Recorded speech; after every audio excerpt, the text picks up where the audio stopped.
From here, the trend set up. You did it again, man. HOK Field Marshal, you know? You know them down, but I dance on the top. I am the general. Head up in a blood clot funeral home. Anchor the AK, Jabari got the crown. Hector was the heart, was sending them home. Reggie the with a Cuban and a Gandhi send them back on Nile Valley with a shot in their home intellectually. How click the link if your scholarship stop it? What just want to make you cry with the truth? Don't like my youth in my really score and anyone going to salute kick on me, shall not a brother, a hustle, a move on like all them for the black woman that call like Gulf and the Yana for sister freedom. And the whole family lower time for Bible thumping the minute them see me come. Revelation from the church setter. None of them can mother dance on the top. None of them can mother dance on the top. Them that talk about just what's so better. Coast to coast, we be banging. Bringing all this knowledge, we be slanging. In the HOK, don't do no entertaining. The truth, speak it fast. What the niggas just a layman. Better get on one accord. The future can be yours. Ancestors push you more. We gotta go explore. The sciences and math. The future's based on class. You about to catch my rap. We turning up this track. In the dark, sparkle in the light, sparkle in The the dark light. heart still fight. We gotta make this right. Talk right now. We learn how to stand up and stand proud. No man down. We fam now. How to the country my clan now. From here, the trend setter. None of them can mother dance on the top. None of them can mother dance on the top. Them that talk about just what's so better. When I look at you niggas, I see what I'm not. Go take him a little bit of her. Mix it with them. Put them in a pot, still can't get none like me. It might sound the same, but it's unlikely. One white tee, if I live it up, then niggas gonna see what it gun might be. I thought I told ya. Affirmation, revelation, we some soldiers. Sinetta put this team together, now it's over. We got the weight of the world up on my shoulder. When you get conscious information, hearts turn colder. Now look at these trappers who grabbing the same. Stuck in their lane systemically, chemically. I'm thinking something is wrong with their brain. As long as they paid and flying the chain, I got nothing to say. They in love with the gang. I traded my gang for change, and now that I changed a few things, still say the shit. From here, the trend setter. None of them can mother dance on the top. None of them can mother dance on the top. Them that talk about just what's so better.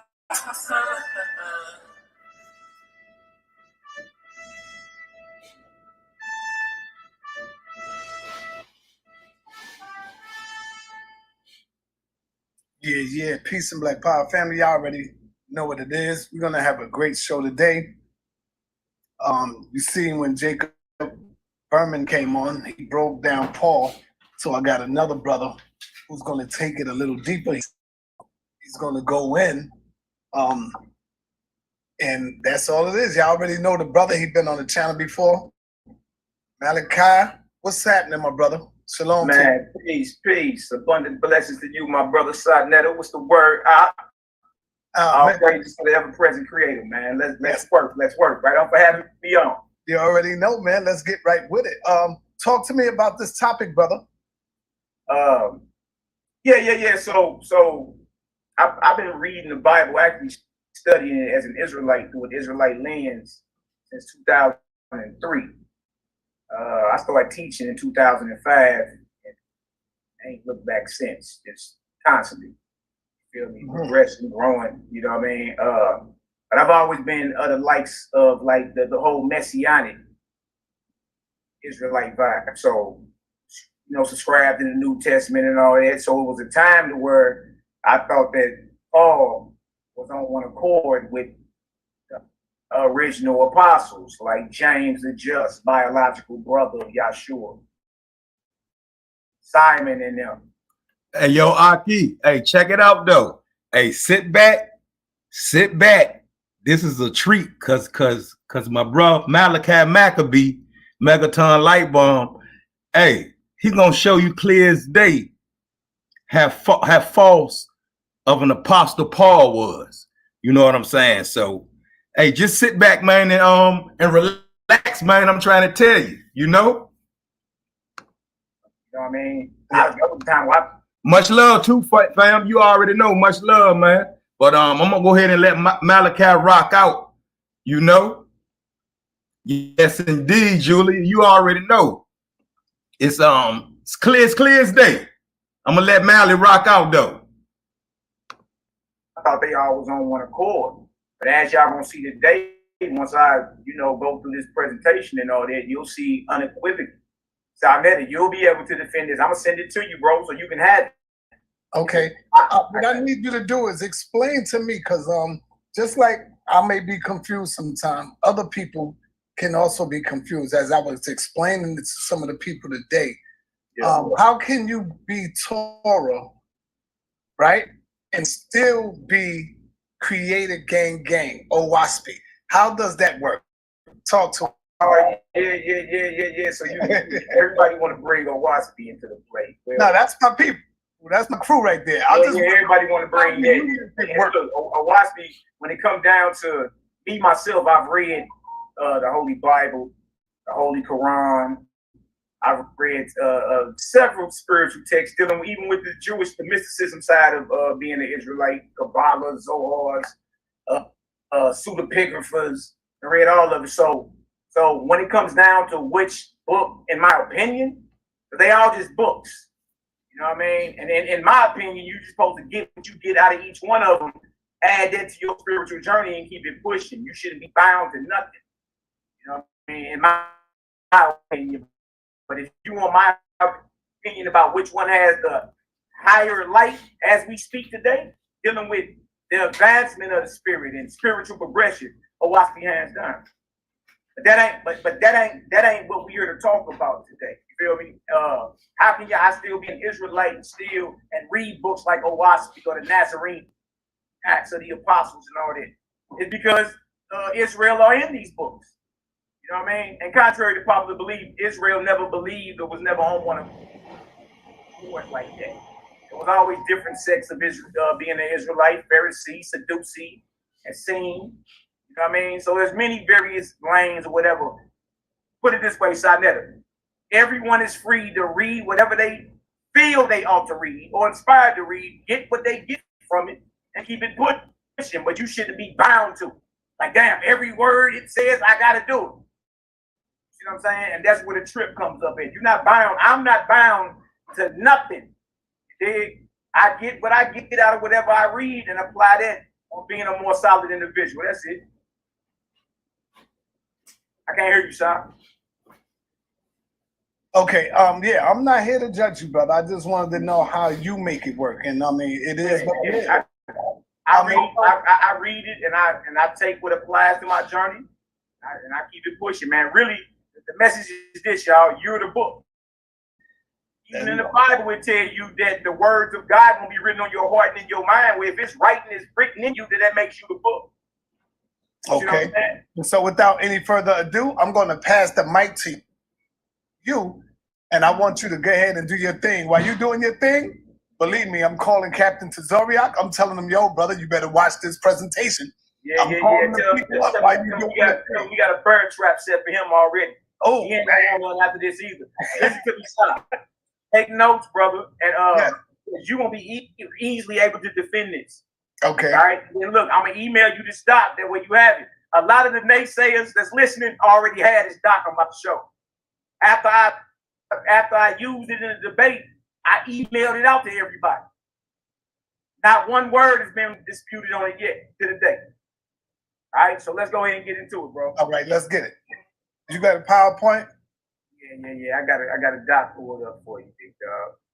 It ain't nothing. So we shout out to the haters, y'all jackers and naysayers. Yeah. We love y'all too. All praise to the ever present creator. You see that, sir? Yes, I see it. And Pastor Armin Rob McCarthy, you better tune in, brother. Thank you for the continuing donations, brother. Robert McCarthy, hey, we call you to the flow too. You defend this nigga. You defend Paul. Everybody that defend Paul, they can hear my voice tonight. All y'all being put on notice. Hey, let me remind you, brother. There's no profanity and none of that. No doubt. Okay. I ain't gonna blow. But I ain't, you know what I mean? But I ain't gonna, you know, now we gonna keep it raw and uncut, all right? But everybody that can hear my voice, from Black Jesus Minister to the Negro that calls himself the Holy Ghost TV, to the Negro that calls himself Father Satan, to the Negro ISUPK that claimed that he sits in Peter's seat. Everyone hearing my voice that stand on Paul right now, I'm calling you to the flow. I'm calling you to the flow. And y'all got to refute these scriptures. You got to refute them and say, really, Malachi, that really don't mean that. Let me show you what that means. All right, so let's rock. Let's rock. Stop. I don't know if you want to make that screen full screen or just drop me in there or however you want to do it, but I'm about to blow it up a little bit so everybody can see. And yeah, we ain't finna play with you. All right, with Saul / Paul of Tarsus, a false apostle, or his teachings hostile toward the original apostle. Now, how do you become an apostle? I'm in the Rob McCarthy. You should know this. Acts chapter 1, 21 through 26. Wherefore these men which have companied with us all the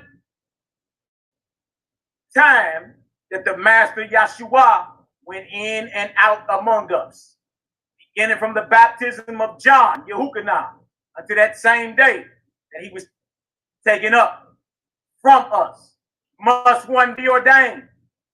Must one be ordained to be a witness with us of his resurrection? So this is the ordination. This is how you choose an apostle according to the Bible.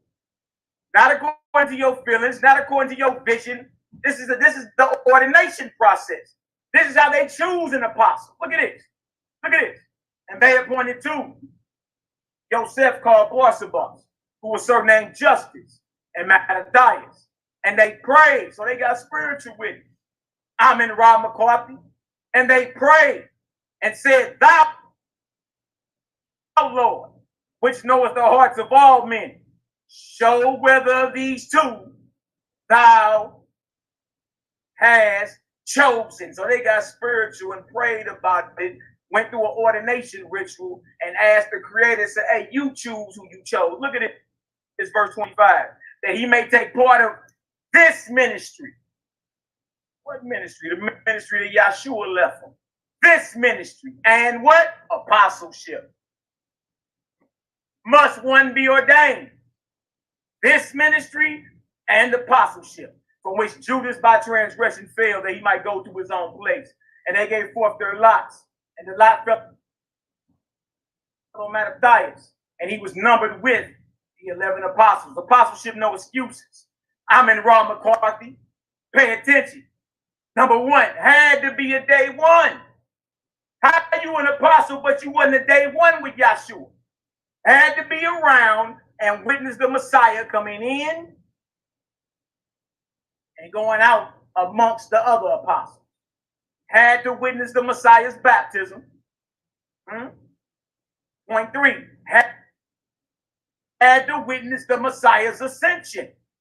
That's what we just read in that chapter 1, 21 through 26. In order for you to be an apostle, you had to be there. You had to witness him going in and out amongst the brethren. You had to witness his immersion, and you had to witness his ascension. Hey, if the shoe don't fit, you just... It's not no apostle. Look at this. These are the requirements for all apostles. Saul / Paul, or anyone claiming to be an apostle outside of these requirements is false before the Creator. Ordination ritual 1. Joseph and Matthias were selected by the apostles. Well, obviously, they were around to be witnesses. Point 2. The apostles prayed and didn't cast lots. Point 3. The lot fell on Matthias. He becomes the 12th apostle. This was, pay close attention, I'm in Rob McCarthy. This was the ordination process an apostle had to go through. Saul's whole claim to being an apostle is solely based on his revelation and not and not on the above requirements. Look at this. Saul is Paul. He claims to be an apostle, but it's all based off his revelation, his vision, and not based off what we just read in Acts chapter 1, verse 21 through 26. It's already over, but I know you need more. Let's keep going. Galatians 1, 11 through 12. Saul, or Paul, look at this, defends his ministry. But I certify you, this is Paul, but I certify you, brethren, that the gospel which was preached of me is not after man.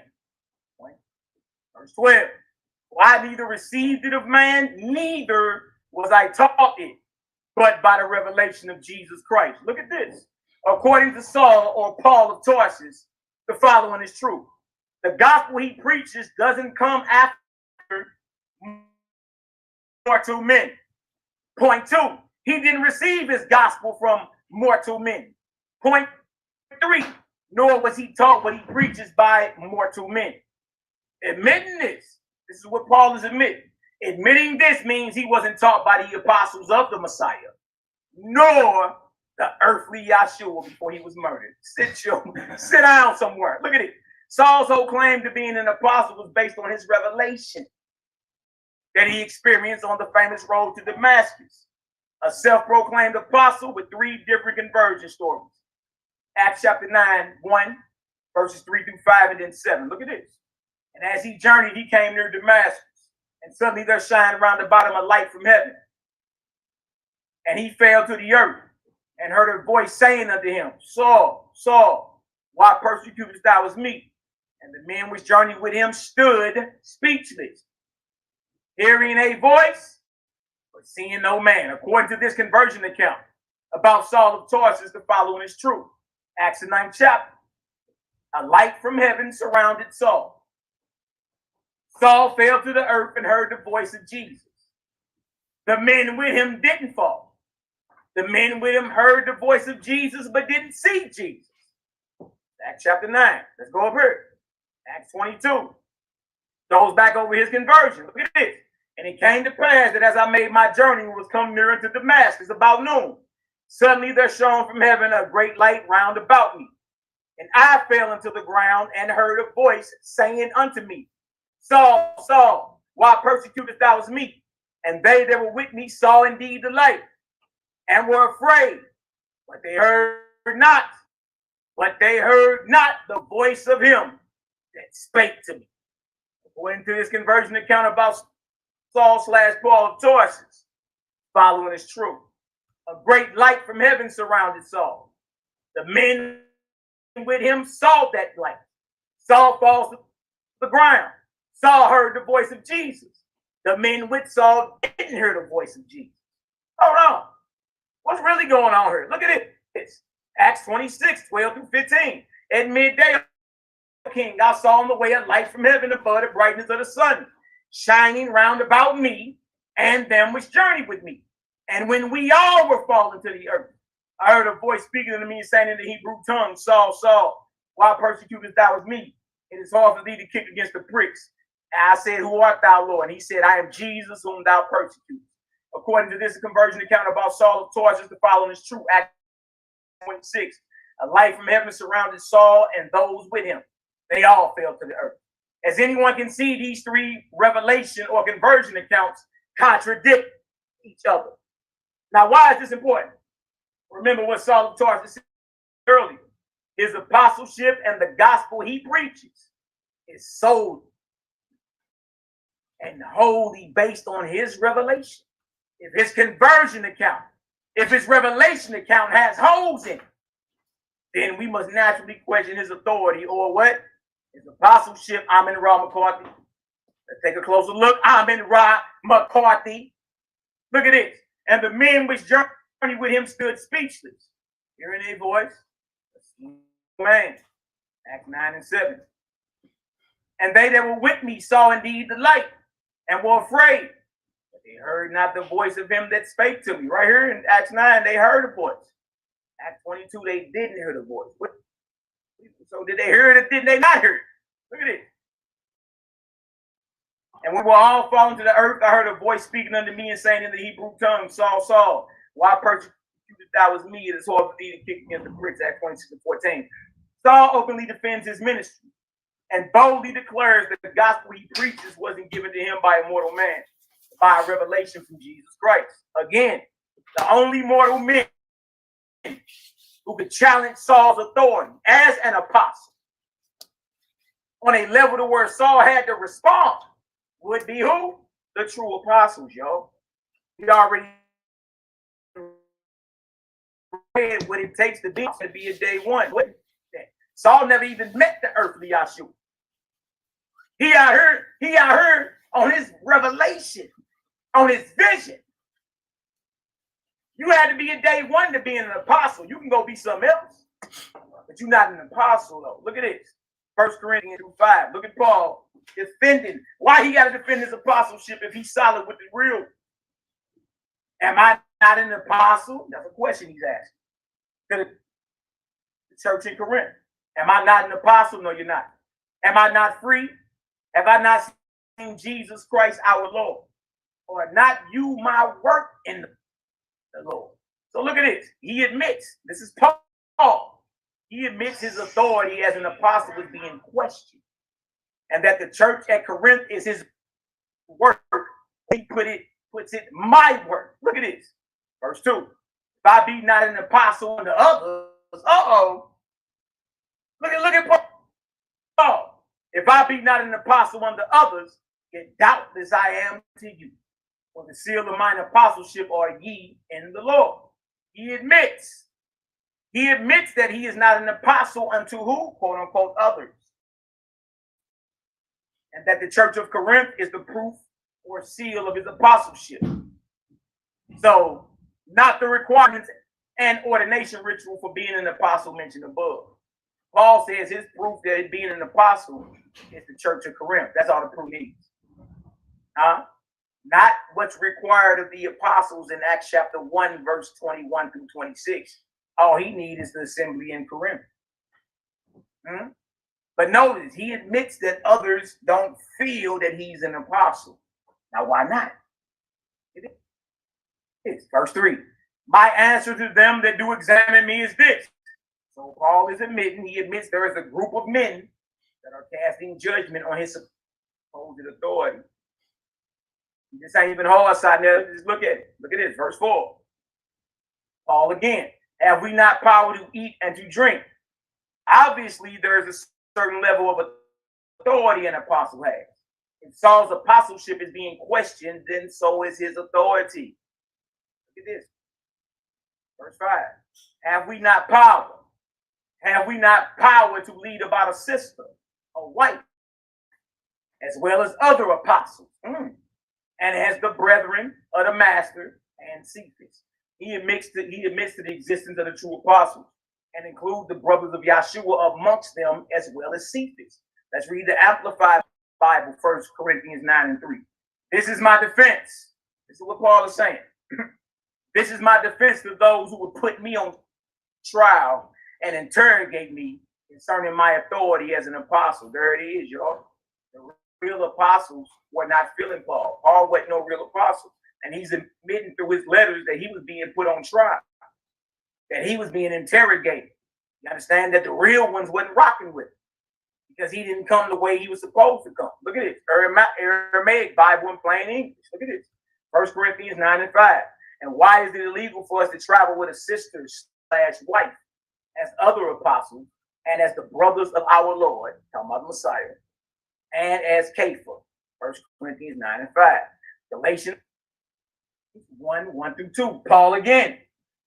Paul, an apostle. Look at this. Not of men, neither by man. So he's admitting I'm not an apostle based off the apostles in Jerusalem. Those are the men that are the apostles when Paul was writing his letters. That's what I'm trying to get y'all to see. The men that are the apostles when Paul was writing his letters are the ones that are in Jerusalem that roll with Yahshua. Those are the apostles. All right. So Timothy is not an apostle. Paul is not an apostle. Silvanus is not an apostle. Huh? Everybody you read about is not an apostle. You can be a disciple, a student. You know what I mean? You can fall under some other category, but you're not an apostle. Paul, an apostle, not of many, neither by man, but by Jesus Christ and God the Father, who raised him from the dead. Look at this. And all of the brethren which are with me. See? Paul had his own movement going on that was outside of James the Just, the biological brother of Yahshua HaMashiach, who was the leader of the whole Nazarene movement, headquartered out of Jerusalem. Yeah. Paul was doing his own thing. Look at this. And all the brethren which are with me into the churches of Galatia. Verse 1 is yet another example of Saul declaring to be an apostle, not a men or a man. The only men who had the power and authority to challenge Saul concerning the Messiah are the true apostles. Peace. Hey, look, the brother MALAKI MACABEE, man, I make it so clear, even a child can get it. So, you know, for those that, yo, Aki, abundant blessings, you already know. Hey, look, so what I need some of y'all to do is like just listen and just listen to the facts. You know what I'm saying? Just listen and use your common sense. You know what I'm saying? And just check Mally out, man. I mean, it's clear as day. It's clear as day. And I'm gonna fall back. Point 2. Notice Paul makes it clear he's talking about a specific group of people that are with him, as opposed to whom he's about to go in about. Notice Saul goes to the extent of cursing. Look at this. Look at this side now. Notice Saul goes to the extent of cursing and condemning anyone who taught another or a different gospel than he is. The word gospel proves he's not addressing the biblical Sadducees and Pharisees. Notice how much he's about to use the term. Galatians 1. Paul again. Amen-Ra McCarthy. Galatians 1, 6 through 11. I marvel that you are so soon removed from him that calls you into the grace of Christ unto another gospel. Hold on. Even though he says another, he still admits that what is being taught is still a gospel. Or messianic. It's just different than his gospel. That's why he calls it another gospel. See? It is. Verse 7. Which is not another, but there are some that trouble you and will pervert the gospel of Christ. Look at it. Saul admits this other gospel is troubling the church of Galatia and is a perversion from his doctrine called the gospel of Christ. It is. Verse 8. But though we or an angel from heaven preach any other gospel unto you, and that which we, all in his group, which we have preached unto you, let him be accursed. Paul just damned him, condemned him. Paul just said, if you preach a different gospel than what me and my crew preaching, you're condemned. You're cursed. If it's a man or if it's an angel, if they preach a different gospel than what we delivered to the church of Galatia, he's damned. He's cursed. He's condemned. According to Saul, this the gospel and anyone pushing it, including an angel, is condemned. Look at this, verse 9. As we said before, so say I now again. If any man preach any other gospel, he don't say any other Torah portion. He ain't saying no other doctrine dealing with the Sadducees or the Pharisees. He say another gospel. If any man preach any other gospel unto you than that ye have received, let him be accursed. Y'all trip off this. Any man would include the true apostles in Jerusalem. Paul is teaching a different message than the real apostles. And he going to the extent to curse them. But here you go, well, no, Mally, you tripping. You reaching now, bruh. Well, hold on. We about to go in. Paul is about to name drop. Like every good snitch does, they start name dropping. Oh, wait. They start name dropping, Sinetta. So now we ain't got to guess who we talking about. Look at this. Let's take a look into who and whom Saul of Tarsus is condemning and cursing. Remember, he said another gospel. been Rob McCarthy. Look at this. Source. A lot of y'all don't have this. All right. Anti-Nicene Christian Library. Anti means pre-Nicene Council. Okay. That's where I'm going. So we going back to the 1st, 2nd, and 3rd century real quick. All right. That's what we looking at. All right. A lot of y'all don't know that Peter wrote a letter to James. James is the biological brother of Yahshua Mashiach. Biological brother. He the one that was left in charge of the movement. Look what this says right here. Look how Peter announces James. Peter the James, the Lord and Bishop, the Master and Bishop of the Holy Church, under the Father of all, through Yahshua Mashiach always. See? So Peter is admitting that James is the bishop and leader of the Messianic movement after Yahshua left. And this is pre-Nicene. It's pre-Nicene. See that? Look how Clement writes a letter to James. Same literature. Look how Clement announces and respects James. It wasn't Paul. James. Look at it. Clement to James, the Lord or Master and the Bishop of bishops who rules Jerusalem, the Holy Church of the Hebrews, the Holy Camp of the Hebrews, and the camps everywhere, excellently founded by the providence of God, with the elders and deacons and the rest of the brethren, peace be always. Oh, okay. So he's the apostle. James is the chief apostle. So when he talk about another gospel and he start talking about these different apostles, and I'm an apostle too, ain't I? Well, if I ain't an apostle to them, I'm an apostle to you. Look at this right here. Write this stuff down, Sarnetta. The Nazarene Acts of the Apostles. Salute to the Nazarenes and the Saints, the Nazarites. Nazirites, the real ones. Shalom, shalom. The real ones. All right, not none of you goofies. Look at this. The Nazarene Acts of the Apostles. For the recognitions of Clement. All right? Look at this right here. Look what Peter taught concerning. Look what Peter taught concerning false apostles. Look at this, man. You can understand. Show me in right here. Here we go. All right, this is the bottom of that page right there. All right, become sourced up. So that if anybody hop on here talking about I ain't show no sources, you know what I mean? You know they a liar and they breath stink. Kick them off the panel. Anybody jump on here talking about I ain't pulling no sources is a liar. Right? I'm gonna spend the majority of my time in the Bible. Look at this. This is what Peter, 1st century. This is what he's saying. Therefore, our master, talking about Yahshua, confirming the worship of one Yahweh, answered him. It is written, you will worship Yahweh, and him only will you serve. And he, speaking of the devil, terrified by this answer, and fearing lest the true obedience of the one Yahweh, shout out to the creator gang, man. We the only ones talking about the creator, the true creator, should be restored, hasten straightway to send forth into this world false prophets. What a Naveen is.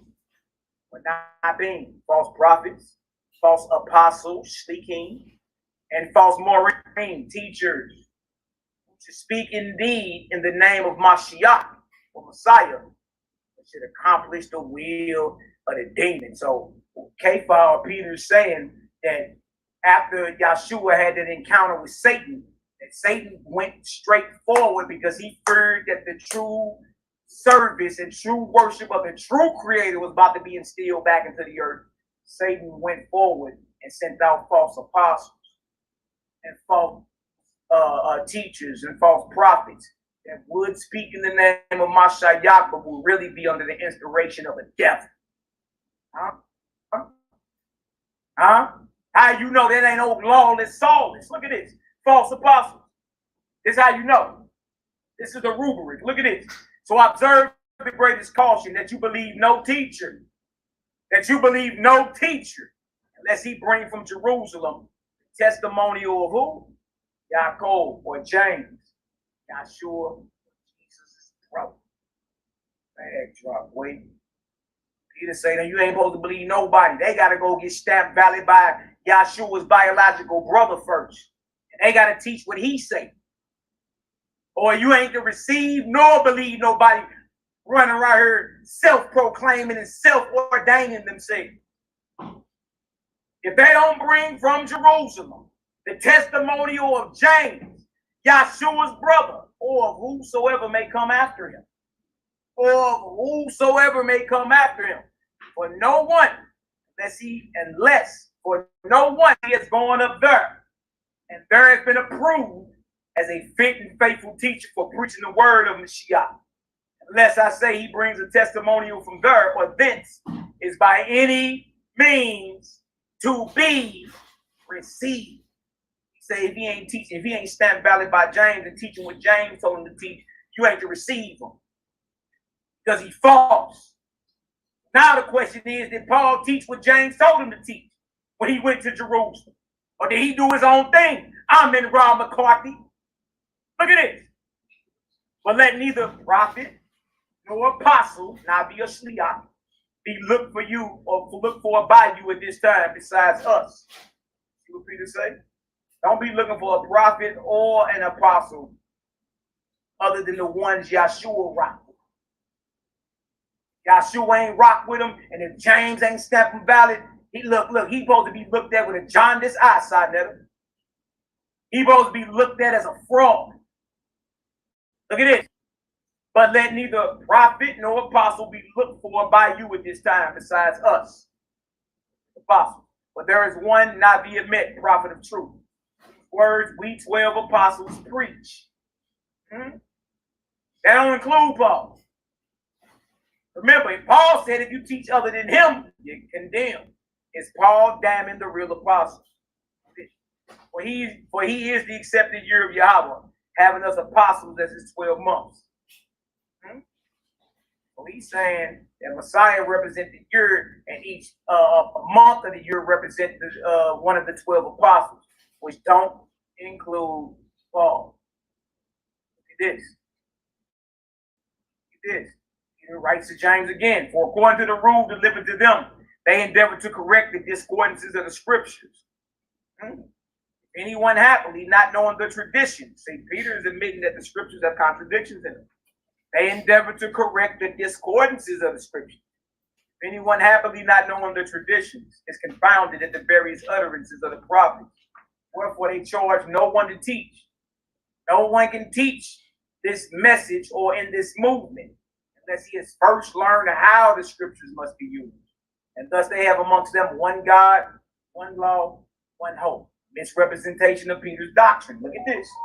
In order, therefore, that the like may also happen to those among us, as of these 70, give the books of my preaching to our brethren with the like mystery of initiation. This is what Peter is writing to James about. He say, look, we can't be giving this preaching or these teachings out to whoever, because there's somebody out here misrepresenting what I'm teaching. James sent Peter out to teach, you know what I mean? And somebody was coming behind Peter teaching the opposite. I wonder who that is. Look at this. It says, with the like mystery relation, that they may indoctrinate. That they may indoctrinate those who wish to take part in the teaching. For if it be not so done, they don't get initiated properly. If it be not so done, our word of truth will be torn into many opinions. You see what Mally bringing right here? Not even your so-called top scholars, the ones, y'all top scholars in the Hebrew family or whatever, they haven't even came across this. You know what I'm saying? They don't even really know nothing about what Mally bringing out, you know, but it's straight truth. And, you know, Mally sourced up, you know, he sourced up. It's real easy, you know, once you really do your extensive research. But Mally doing this thing, man. So once again, I'm gonna fall back. I really want to say a lot, but I ain't got to say nothing. I'm gonna let Mally talk. This I know, not as being a prophet, but as already seen in the beginning of this very evening. Some from among the Gentiles For some from among the Gentiles have rejected my legal preaching, attaching themselves to certain lawless and trifling preaching of the man who is my enemy. Now, who among the Gentiles was teaching opposite of Peter and them? Peter just called him, that man is my enemy.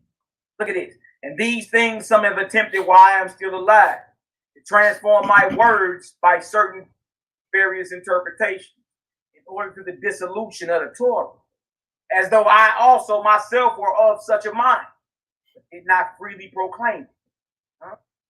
Which God forbid. So he's saying there's somebody out there among the Gentiles claiming they represent Messiah, but misrepresenting Peter's so-called teaching and what he teaching. Now look at this. As we see, the Nazarene apostles had a doctrine of reserve that every teacher in the movement had to be initiated into. 6 years of training under a true apostle. Eventual circumcision, if not already done. And it is sealed with baptism or immersion. That's you being initiated into the Messianic movement in the first century. Look at this. Does Saul of Tarsus meet the requirements of being an apostle? No. Did Saul of Tarsus go through any ordination process to become an ordained apostle? No. Did Saul of Tarsus go through the Nazarene initiation process and trial to become a certified teacher? No, he didn't. Look at this. Galatians 1:17 through 21. I'm in Rob McCarthy. Look at this. Neither went I up to Jerusalem to them which were apostles before me. He said when he woke up, he ain't go up to Jerusalem. Paul ain't check in with the apostles. What he teaches is different. He teaches a different gospel. It's just one problem. He already said whoever teaches a different gospel than me is damned. Whoever teaching a different message of the Messianic movement different than me is accursed. Y'all the only ones teaching it with the authority to where Paul would have to answer all the real apostles. That's what you're not seeing. He's in total opposite order of what's going on in Jerusalem. But see, the ones in Jerusalem were ordained by Yahshua himself. Look at this. Neither went I up to Jerusalem to them which were apostles before me. So he knows this. He know he's supposed to go check in. But I went into Arabia. Look at him. He over in Yemen somewhere. Saudi Arabia, Mecca, and returned again unto Damascus. So his gospel, listen, y'all, Paul's gospel or his message doesn't come from Jerusalem or from the apostles. Arabia, Damascus. Look at this. Then after 3 years, I went up to Jerusalem to see Peter and abode with him 15 days. Peter is an apostle. Okay. 19. But other of the apostles saw I none, save James, the master's brother. Oh, so according to Paul, James is the apostle. And he's an apostle and he's whose brother? Yahshua's brother, Yahshua's biological brother. All camps, all congregations who claim they in the Messiah, and y'all are sympathetic toward Paul, all y'all in violation. All y'all in violation. Paul was an op before and after his conversion. He was an op, meaning he was in opposition. Paul is an enemy. And look, the beautiful part about all this is he told you himself. He wrote it all down for you to look at. Look at this. So Saul admits James is an apostle and brother of Yahshua. Now the things, look at this. Now the things which I write unto you, behold, before God, I lie not. You got to believe me, I ain't lying. All right? Now look at him. 2 Corinthians, I'm in Rob McCarthy. 2 Corinthians 11, 4 through 5. And then verses 12 through 15, headshot. Now who is Paul talking about? For such are false apostles. Who he calling false? Remember, ain't no other apostles but the 12 apostles. So who is he calling false apostles? He ain't saying false deacons, false bishops, y'all. He ain't saying false any of the other titles you can hold. He's saying false apostles. Who we talking about? Yeah, that part. For such are false apostles, deceitful workers, transforming themselves into the apostles of Christ. Saul of Tarsus of Paul, 2 Corinthians 11 and 13. See, without you understanding that there's a requirement and an ordination ritual in order for you to be an apostle. Without you knowing that, you thinking anybody can be an apostle. You did? There's a Negro today that calls himself an apostle that used to come on Sonetta TV. You know what I'm saying? There's FGS that call themselves apostles. Geno Jennings calls himself an apostle. Ain't now one of y'all apostles according to the Bible y'all holding on to. None of you. 2 Corinthians 11, 4 and 5, 12 and 15.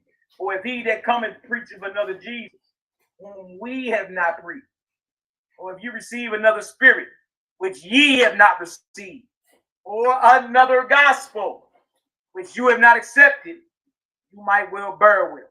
Saul admits there is another Jesus with another spirit attached to another gospel, which is different from his. So this is messianic beef. Ain't nothing new. See, now you have to decide which side of the aisle you fall on. You check in, niggas talking about they messianic. You talking about you sect of the Nazarenes and all that. Which side of the aisle? You rocking with this nigga or you rocking with Yahshua brothers in them? His family. Where you at with it? So Paul is admitting he teaches a different Jesus. It's a whole different spirit, and it's another gospel attached to it. Different than his. Look at this, verse 5. For I suppose I was not a wit. I suppose I was not a wit behind the very chiefest apostle. Most of us read that and don't even know what the hell that means. What is Paul saying right there? For I suppose I was not a wit behind the very chiefest apostles. And remember, the apostles are the 12 in Jerusalem. Saul throws them under the bus and calls them super apostles. That's with the chiefest apostles. He being sarcastic, y'all. Saul throws them under the bus and calls them super apostles and says he is in no way inferior to the true apostles. This also proves the apostles are the ones preaching another gospel. That's all. Saul and wait till you see who he ran with. He a op. Look at this. This is in God's word translation. 2 Corinthians 11 and 5. I don't think I'm inferior. This is what Paul is saying in 2 Corinthians 11 and 5. It's in a different translation. Look what it says. I don't think I'm inferior in any way to your super apostle.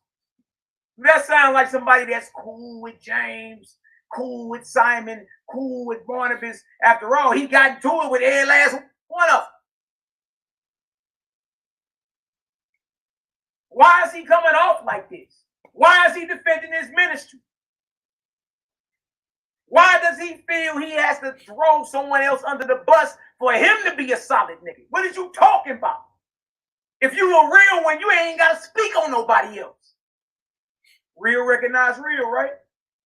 If you solid, you ain't got to speak on nobody else for somebody to recognize you a real. The hell you doing bringing up? What the hell you doing name dropping? Look what he's saying. I don't think I'm inferior in any way to your super apostles.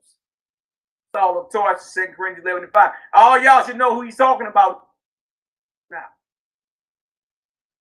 The only apostles are the 12 that Yahshua, that roll with Yahshua, that witnessed him coming in and going out amongst the brethren, that witnessed his immersion by his cousin, and witnessed his ascension. Hey, and if you ain't been through none of that, guess what? You ain't no apostle, Jack. It's just what it is. All you men claiming the apostle title are liars. Look at this, verse 12. Look what Paul is doing. But what I do, that I will do, that I may cut off occasion. Look at him. Look at old lawless son. That boy say he gonna win by any means necessary. But what I do that I will do, that I may cut off occasion from them which desire occasion, that wherein they glory, they may be found even as weak. Saul admits he's working to undermine the apostles. That's what we talking about. He just called them super apostles. And he said, what he doing to cut them down. What you mean? Good News Translation, 2 Corinthians 11 and 12. I will go on doing. This is Paul himself. I will go on doing what I am doing now in order to keep those other apostles from having any reason for boasting and saying that they work in the same way that we do. Y'all, Paul is the founder of all that you talking about today. All that Western Christianity is Paul. He was doing something totally different than the boys that Yahshua ordained. And his whole claim to being an apostle was based off his vision that he can't even get right. He don't know if the people with him heard the voice of Jesus or not. He don't know if they saw the light or not. He don't know if they all fell to the ground or he just fell to the ground. He don't even know. Look at this. Look at this. Now he goes on. Look at this. For such a false apostle. Who he talking about? Because he talking about apostles. He ain't talking about deacons and bishops.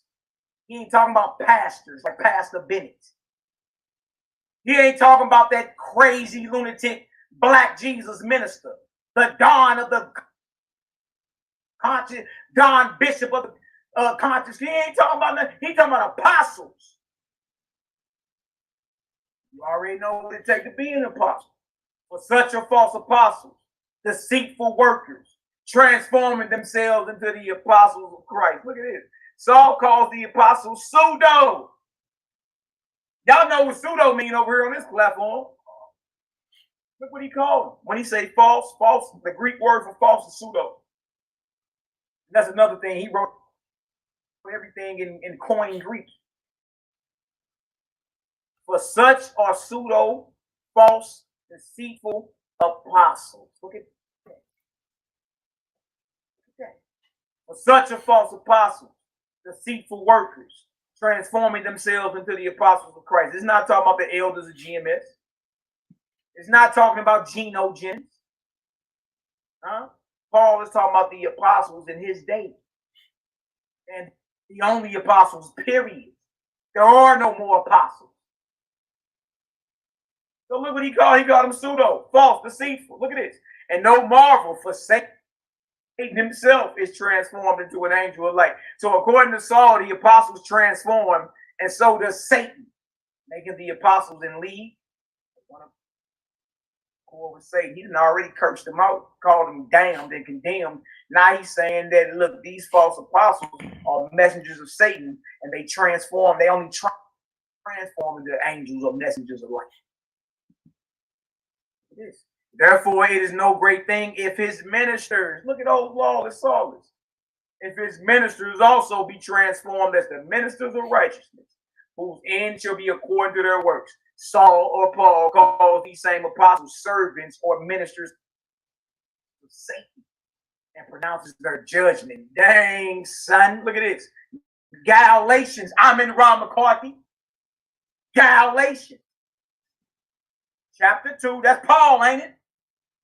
Galatians chapter 2, verse 1 through 7, verse 9, 11 through 14. Let's see if Paul is named.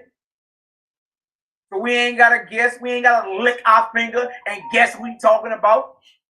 You ain't got to guess he talking about Sinetta or Malachi Maccabee. No. No, Paul about to tell you who he got a problem with. Coming from Jerusalem, who he just called pseudo apostles, deceitful ministers of Satan. I ain't say it. These are Paul's letters. But now Millie Mouth Negro get up here and claim Mally ain't bring out no sources. Galatians 2, 1 through 7. Verse 9 and 11 through 14. Then 14 years after, I went up again to Jerusalem with Barnabas, and took Titus with me also. Interesting. And I went up by revelation, and communicated unto them that gospel which I preach among the Gentiles, but privately to them which are of reputation. The reputation of the chief apostles, y'all. Yeah. Lest by any means I should run nor had run in vain. Saul admits he preaches a different gospel. That's why he got to come explain to them. What's understood don't need to be explained. He got to come finally tap in and check in with the real ones. You claim you out here teaching the message of the Messianic movement coming out of Jerusalem, coming out of Judea. Well, you got to be in line, Jack. You standing on business or you not? So he got to come and show them what he preaches, because he preaches opposite. By this point, he already been given the orders what to preach. Look at it. So he admits he preaches a different gospel from the apostles. Why else would he have to explain it to them privately? What's understood don't need to be explained. Look at this. But neither Titus, who was with me, being a Greek, failed to be circumcised. Saul's gospel is anti-circumcision. Make no mistake about it. Remember that. And that because of false or pseudo brethren. We call them brother pseudo now.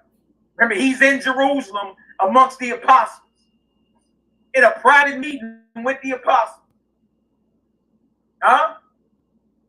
Explaining to them what he teaches.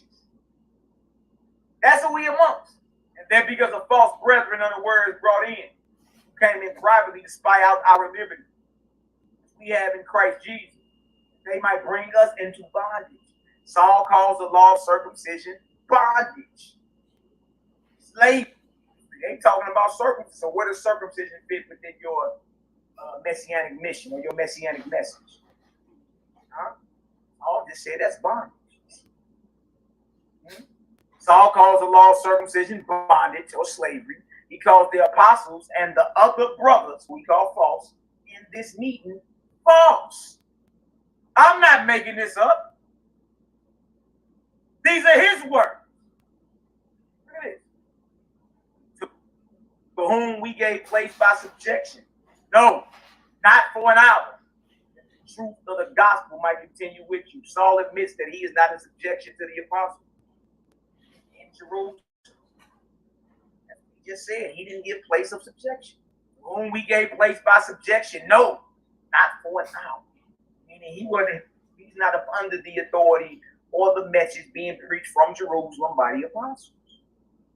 What the Amplified Bible says, I'm in Rama Kwati. Look, we did not yield to them even for a moment. When he was in Jerusalem, according to Paul, amongst the chief apostles, those of reputation, and the brothers he called false, he says, those that was with him, Titus and all them, we did not yield to them even for a moment.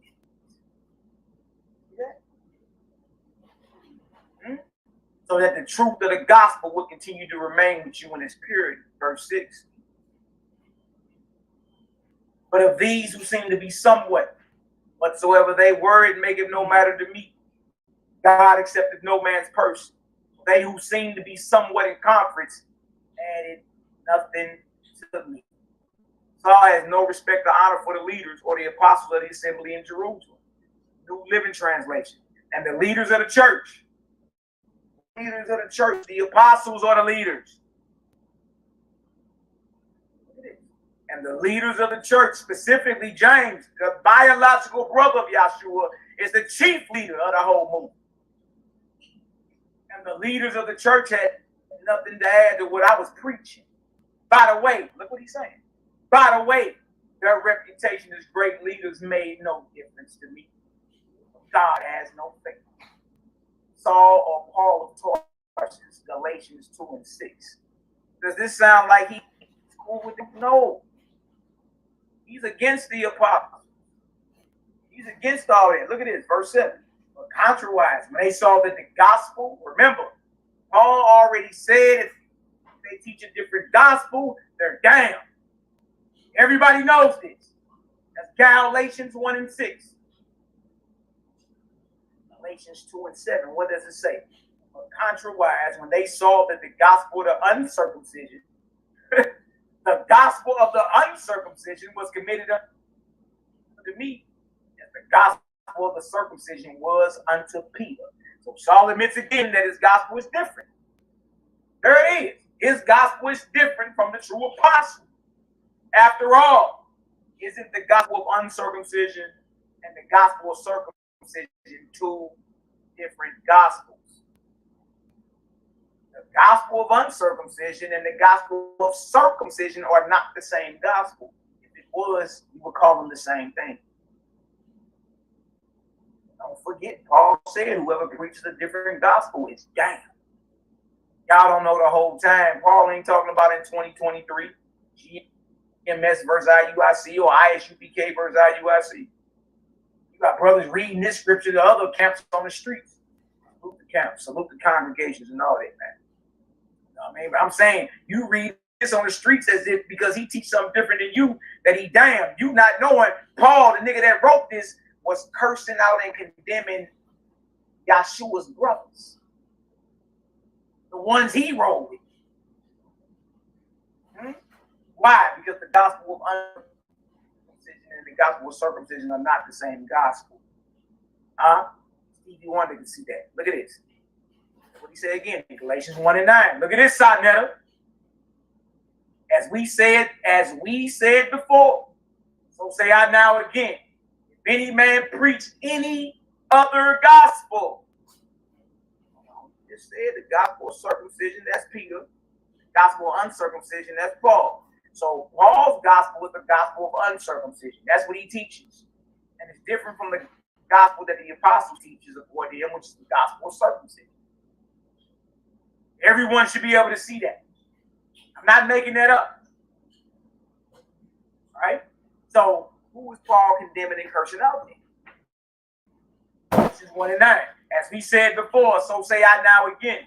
If any man preach any other gospel unto you that you have received, let him be damned. Let him be accursed. Galatians 1 and 9, KJV. You still believe Saul is not cursing out the apostles? You don't think he is? Galatians 2 and 9. Watch this, Sonetta. I told you that boy dropping names. He name dropping. He name dropping. We got Paul's paperwork, boy. This Paul's motion of discovery. We got it. It's his letters. Look at it.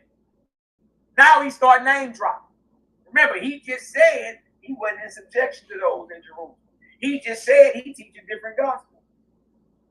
He just calls them false and fake and deceitful and workers for Satan and everything.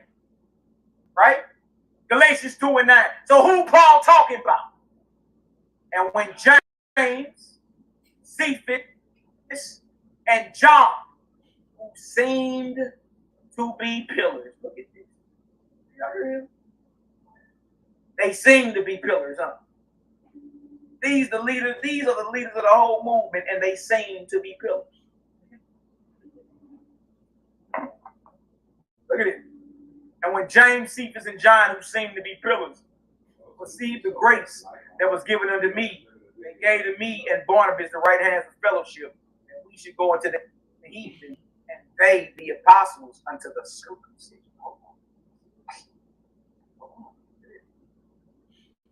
No more guesswork. No more guesswork about who Saul is talking about. He's dropping names. Now, if any of y'all been around long enough, you already know when they get the name dropping, boy, we call Cud a rat. Rat. He's an informant. The question is who he's working for. He name dropping. And don't forget, he's writing this letter to the assembly in Galatia defending his ministry. Like, no, I'm an apostle. I'm just not an apostle like them. If they teaching a different if they teaching a different gospel, damn them. Damn them. Huh? No more guesswork about who Saul is talking about. He's dropping names. Question is he speaking good or evil?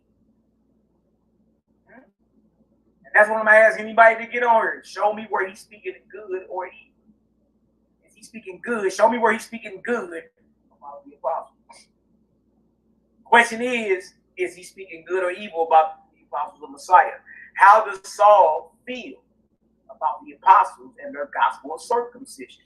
Galatians 5 and 12. Trip off this side, little boy. Now this is Paul. Look what he said. This is what he feels about the gospel of circumcision. I would, in the same letter to the Galatians, I would that they were even cut off, which troubled me. Because Galatians 5, he's writing about the liberty that you have if you believe in Christ. You don't got to come up under the ritual of circumcision.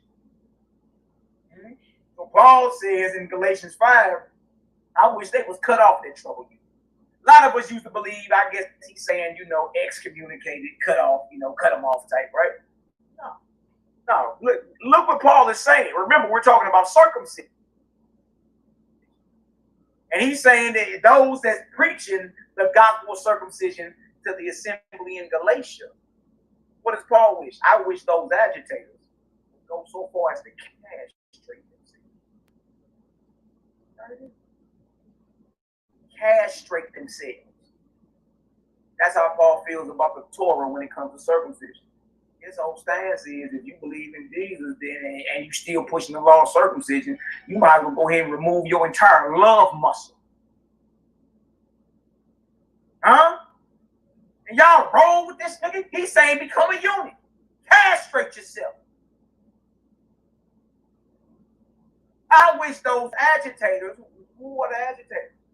Who has Paul been talking about? He's been talking about the apostles. He already called them false. He already called them fake. He already called them super apostles.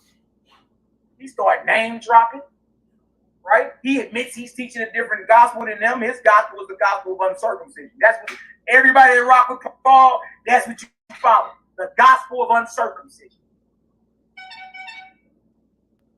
And Paul says, I wish those agitators, who are the agitators? It's the apostles. And they taught circumcision, even according to Paul, Galatians 2. I wish those agitators would go so far as to castrate themselves. Galatians 5 and 12. Man, look, let me tell y'all something. You know what I mean? Look, nobody better not get on her talking about I made nothing up. These are his words. Look at this. But when Peter was come to Antioch, I withstood him to the face because he was to be blamed. It is evident by now who Saul is cursing, dropping names on whoever he has a problem with. Notice we never heard Peter's side of this argument. Don't worry. I'm about to show you. A lot of y'all don't know. Peter responded to Paul. Paul run around talking about he checked Peter. He checked Simon. He responded. A lot of y'all don't know. You know what I mean? Look at this. Verse 12. Before that certain came from James. So James is sending men to check Paul's temperature. He's sending men from Jerusalem to check Paul's temperature and see what the hell is going on. If they standing on business or not. But before that certain came from who? James. Don't forget. James is Yeshua's biological brother. He's running the whole movement after Yeshua died. It's James and Peter. It's James. Well, before that certain came from James, he, speaking of Peter, according to Paul, did eat with the Gentiles. But when they were come, he withdrew and separated himself, fearing them which were of the circumcision. Saul admits that James, the brother of Yeshua, is the one sending other apostles out against him. In saying this, he is acknowledging James' authority in the early Messiah movement. Saul also claims that Peter is violating dietary law by eating with Gentiles. Verse 13. And the other Jew disassembled likewise with him, insomuch that Barnabas also was carried away with their hypocrisy. So now Paul is calling James, John, Peter, Barnabas, and everybody else that rocked the gospel of the circumcision hypocrites. Y'all, he ain't talking in favor of good about the apostles at all. He's an op. And y'all, this is after his so-called spiritual conversion on the road to Damascus. He's still an enemy. He's still an enemy. He done cussed out everybody, condemned them, said you niggas need to get castrated, remove your love muscle and testes. Huh? And now he calling them hypocrites. But this is who you follow. This is who you follow. Look at it. Saul called Peter, Barnabas, James, and the men he sent against him hypocrites. Paul's words. This is what's so dangerous about what I'm doing tonight, because I'm burying this boy. I'm melting this plastic ass nigga with his own words. Look at this, verse 14. But when I saw that they walk not upright, according to the truth of the gospel, I said unto Peter before them all, if thou being a Jew, trip off this, y'all. Trip off what Paul said. If thou being a Jew, live after the manner of Gentiles, and not as do the Jews, why compare you to Gentiles to live as do the Jews? Look at this, y'all. Saul throws Peter under the bus even further and claims he lives and acts like a lawless Gentile. That's what he said. He said, if you being a Jew live after the manner of Gentile. He said you a Judean, but you live like them. Paul is accusing an apostle that Yahshua wrote with of being and living like Gentiles. Don't forget, Saul is writing to all these different assemblies trying to save his ministry and defend his apostleship. Now let's go look at Peter's response to Saul of Tarsus and his fault. You see, when you really slow down and read, you will see that Paul had conflict with the apostles. You know what I'm saying? You'll see that he had conflict with Yahshua, brother James the Just, and Peter and them. All you got to do is slow down. You know, because we regurgitate a lot of stuff that we was, you know, that you just learned and you just went with it. But once you start to slow down and really read, you'll see all the conflict that he had with James and them. You know, he called them weak in faith. Those that eat vegetables and stuff, he called them weak in faith. And who was the ones that was vegan, a vegetarian, whatever you want to call it? It was James and them, Yahshua and them. But all you have to do is just slow down, get out your emotions, and just read and just listen. I mean, it's real simple, for real, you know. And this right here, what Mally doing, this easy work. For real, it's easy work. You know what I'm saying? And one thing I like about Mally, right, bruh, well, he don't push nothing on you. He'll give you the tools like, hey, look, check this out. Read that. Take your time with it. And once you start to read and research stuff for yourself, you'll start to see like, man, it's a lot of conflict in the scripts. You know what I'm saying? But this right here, this easy work. We ain't even gonna get into the false gods of the Bible. But this was easy work, man. This was easy work. But I'm gonna fall back again and let Mally do his thing. Client with 100 round drum out tonight, anti-Nicene Christian library for the Nicene era. Let me tell you, we ain't playing.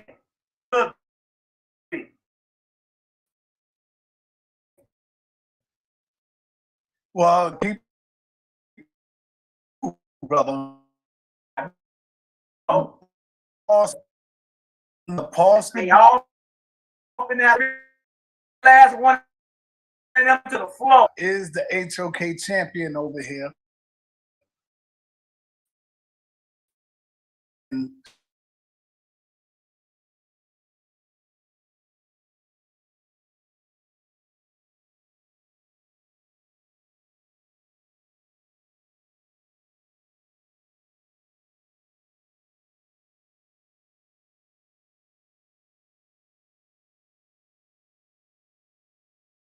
Yes, Zoriak also called me. So tell Zoriak I already got a bird trap set for him. That's easy.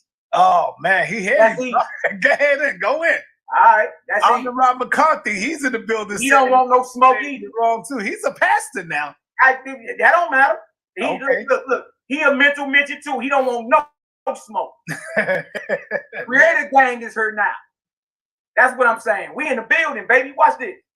Opposition to Peter unreasonable. So that ain't none of them never read this. None of it. What I'm bringing out, bro, they ain't read none of it. And how I'm slowing down Paul's words. These are his letters. I'm slowing them down and breaking down what he's saying. Gang. And that's the thing, family. Mally reading all of Paul's words. This Paul talking like that. Mally ain't coming off his own interpretations like a lot of people do. He reading straight Paul letters. It's wild, man. Think of us in read past Paul so fast.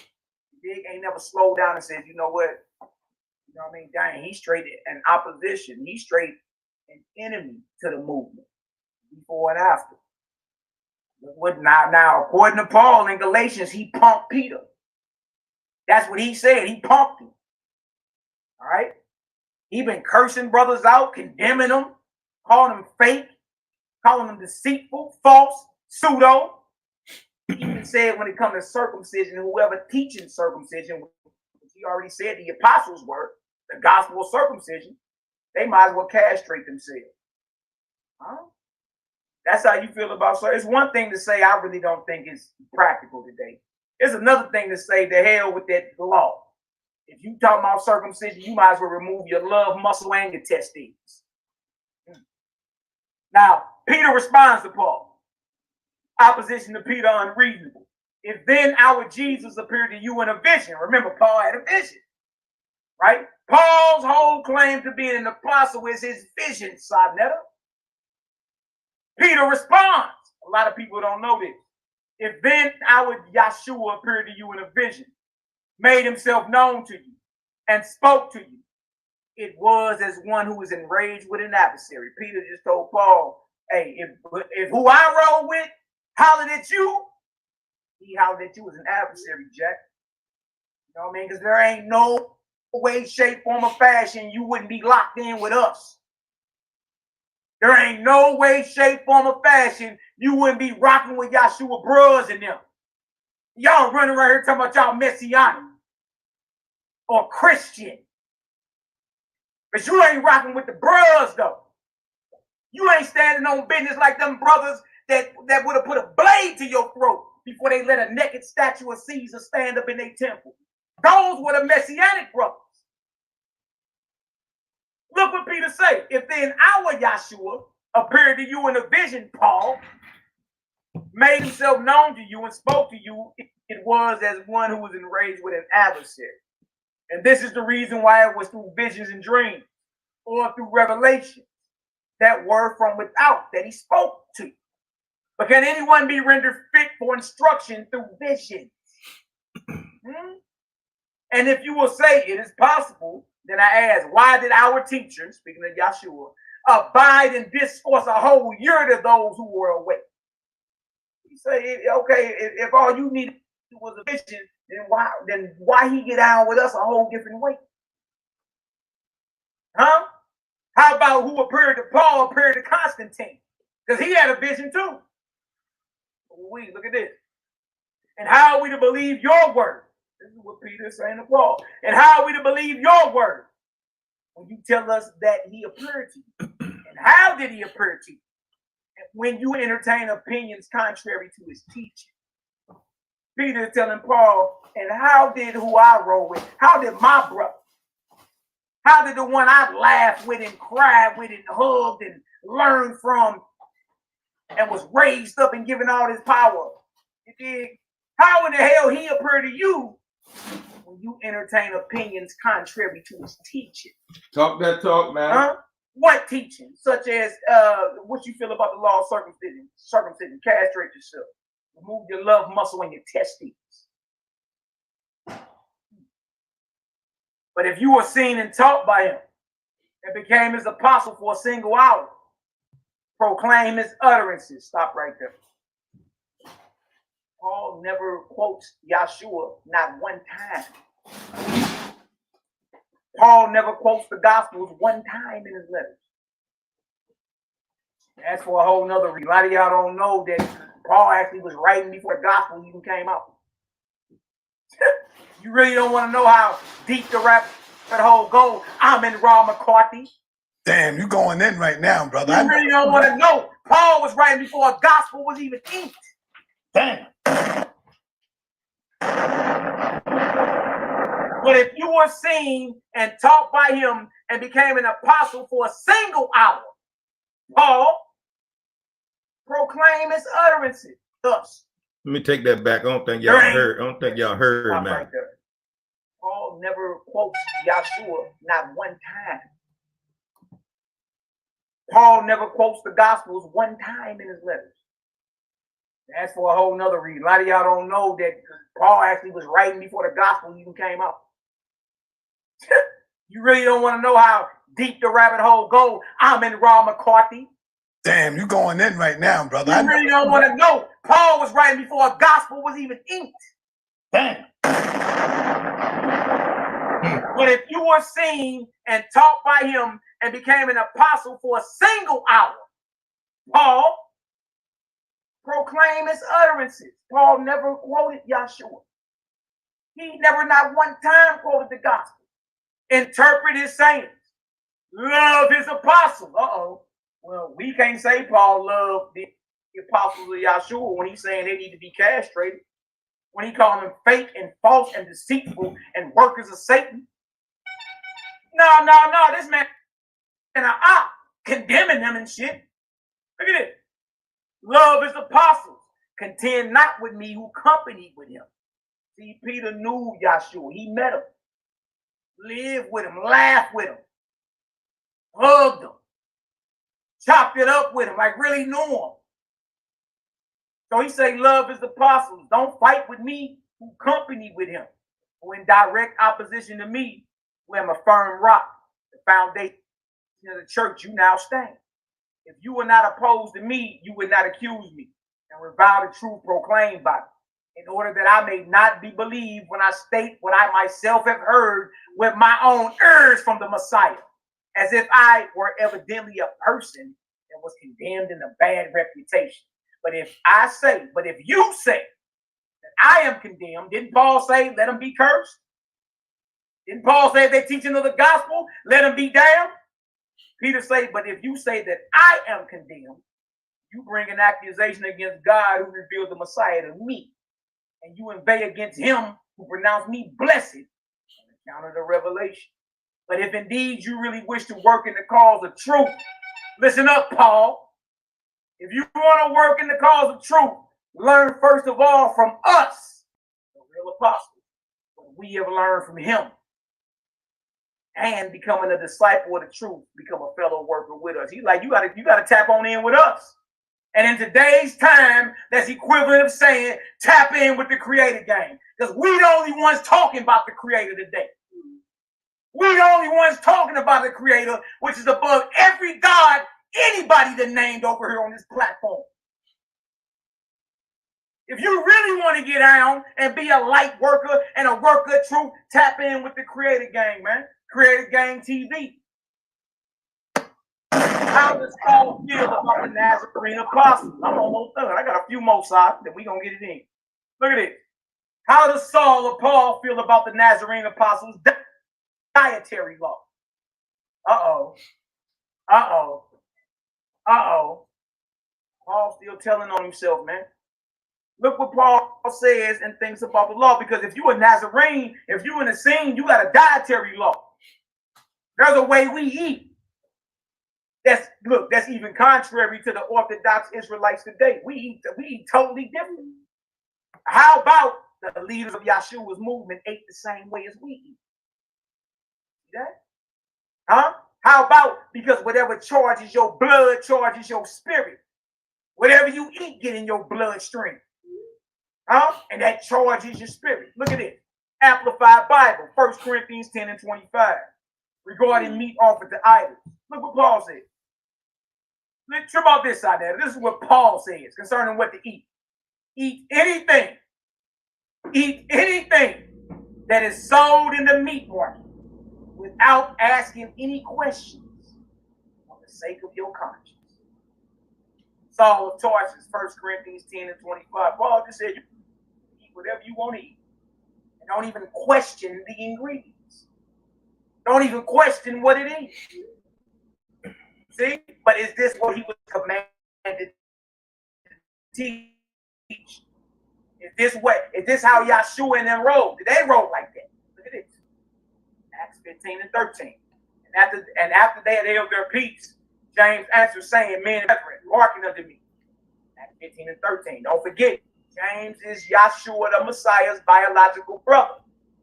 He stands up in Jerusalem when Paul finally comes to Jerusalem. He stands up and gives a judgment. Huh? That means he in charge. He gives a judgment on, look, this is what you teach. Did you out here with the Messianic movement coming out of Jerusalem? This is what should be taught. He says, Acts 15 and 29, that you abstain from meats offered to idols. James commands Saul to follow the same orders that he is supposed to teach to the Gentiles. How does Saul respond to the doctrine he has been commanded to preach and live by? 1 Corinthians 10, 23 through 25. Look what Paul said. Now remember, James already said the order is to abstain from meats offered to idols. Huh? Because that's what Gentiles eat. They don't prepare their flesh. They don't prepare the meat that they eat according to the Torah. And if it's not prepared how the Torah say prepare it, it's considered offered to a devil, a deity, or an idol. See? So look what Paul said. 1 Corinthians 10, 23 through 25. Although he already been commanded to teach this, he teaches opposite. And we read earlier what Peter said, if he don't go to Jerusalem and teach what James said to teach, fraud. 1 Corinthians 10 and 23. All things are lawful for me, but all things are not expedient. All things are lawful for me, but all things edify not. By Saul claiming all things are lawful, all things as lawful for him, he's saying he is free from James's commands given to him in Jerusalem. Because that wasn't the command. The command wasn't you can eat whatever you want to eat. The command wasn't all things are lawful. Whatsoever is sold in the shambles, that eat, asking no questions for conscience sake. Saul boldly tells the assembly in Corinth that they are free to eat whatever they desire. So y'all, that's not the same thing he was told to teach. He boldly teaches opposite of what he was told to teach. He said you're free to eat whatever because you believe in Jesus. But the ones that roll with Yahshua was like, nah, hey, abstain from meats offered to idols. Look at the Good News translation. 1 Corinthians 10 and 25. You are free. Look what Paul. You see that? Hey, and somebody notice every time Mally bring that up, abstain from meats offered to idols. You know, and that's what James the Just, the brother Yahshua, was telling Paul to teach, right? To the Gentiles. But whenever Mally bring that up, don't nobody, and even Tazariak, not even gonna call him a captain, regular guy to me, regular nigga. They never go to the Torah and read what that really means. They always saying that they ain't got nothing to do with eating, that has something to do with sacrifices. I'm telling you, when you go into the book of Leviticus and you slow down and read that, according to the text, y'all shouldn't even be eating meat anyway because it's not even slaughtered right according to the text. But we know and understand that Yahshua and James and them didn't eat flesh anyway. But according to the text, you shouldn't be eating animal flesh because it's in the refrigerator. It's dead more than 2 days. That stuff in the meat market be dead like for months and months. But I'm going to fall back and let Mally do his thing. I'm saying, you are free to eat anything sold in the meat market without asking any question because of your conscience. Boy, you gonna eat a hog's ass, you eat alligator, gator meat. Look at this. Acts 15:29, that you abstain from meats offered to idols. James the just, brother of Yahshua. Acts 15:29. So surely, whatever you go into the meat market and buy, surely there is meat in the meat markets amongst the Gentiles, y'all, offered to their deities. Surely, right? So look, it is clear what Saul of Tarsus feels about the Nazarene dietary law. How does a true apostle? Yeah, but what about the goat though? Yeah, all that. The goat heads, the lamb. So you saying on the holidays of the Israelites, and they sacrificing the goat, they not supposed to eat the goat meat? Nah, all that's off. According to Jeremiah 7:21. Oh man, you going there? Never commanded us to sacrifice nor offer him burnt offering. That's Jeremiah 7:21-22. That's also Isaiah. Yo, I'm gonna tell you something. Let me say this real quick. I think you better be careful. Zoriak is in the building. ISUPK, brother, and they hear you talking this talk. Oh man, you don't want no smoke either, brother. You don't want no smoke either. Now look at this. Look at this. It is clear what Saul of Tarsus feels about the Nazarene dietary law. How does a true apostle such as Peter feel about the food restrictions? Source: Anti-Nicene Christian Life. Before the Council of Nicaea. I've been pulling this all night, along with the Bible. Look what Peter says. How does Peter eat? For the golden rule. And then we're going to get into how he eats. Look what he says.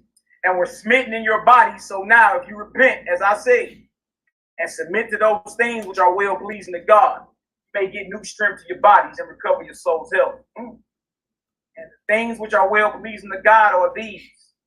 Pray to him, ask from him, and recognize that he's the giver of all things. He is with discriminating law. Abstain from tables of devils. This is what Peter is teaching, because this is what James taught. You know what I mean? And this is what James told Paul. Peter is actually teaching. Look at this. It says to abstain from the table of devils, not to taste dead flesh. That's what that meant about abstaining from meats offered to idols. We weren't supposed to be chewing on animal sandwiches, period. Period. See? Huh? And again, this is what Peter is teaching, because that's what James was teaching, and James got it from Yahshua. He is the giver of all things and give with discriminating law.